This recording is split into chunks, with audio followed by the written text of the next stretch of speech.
we've seen multiple injuries, predominantly in young teenage males, some as young as 11, 12, 13, 14-year-olds, who are being shot at the food distribution sites. And I'm hearing the same story from all the patients I've treated and operated on, their families, and indeed medical and nursing colleagues of mine in Gaza who have been to these food distribution points to get food for themselves.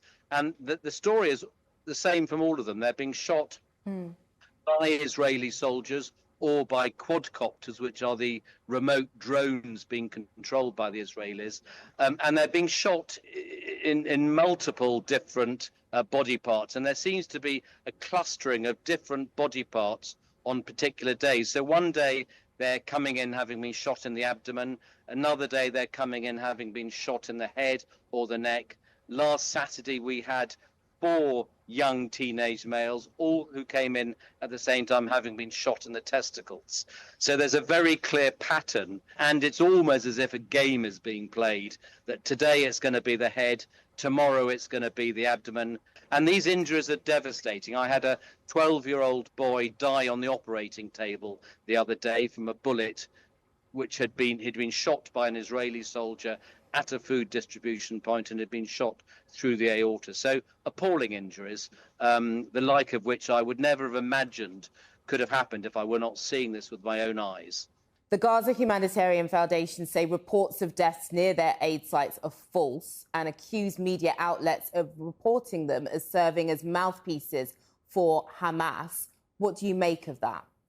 Well, I don't believe a word they're saying. The experience that I'm seeing here, that we're all witnessing, and the narrative I'm getting from the victims and all their families, without exception, is that these young teenage boys are being shot by Israeli soldiers or by the quadcopter drones at the food distribution points. So I think the evidence I am seeing and hearing from close colleagues is overwhelming, and I'm in no doubt that is what is happening. And the clustering of the injuries that I described earlier, it's beyond coincidence. You said you've also seen malnutrition in the time since you have been here.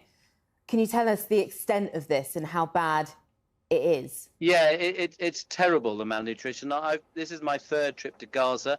I've called this out on both my previous trips, but it's much worse now. And I've seen it in many of the adult patients I've been operating on.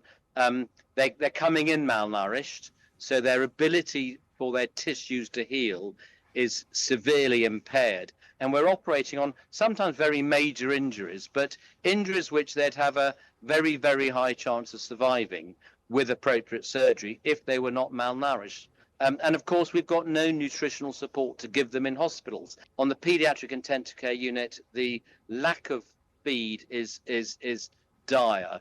On the neonatal, I mean, there have been 4 premature babies who've died in recent weeks purely because of malnutrition. Their mothers were too malnourished to breastfeed them, and there was no formula feed to give them. And formula feed is being denied any end. They're not getting any formula feed in. Some of my American medical colleagues had brought formula feed into Gaza, but it was all confiscated at the border. The malnutrition I'm seeing is terrible, and children and adults are dying as a result of it.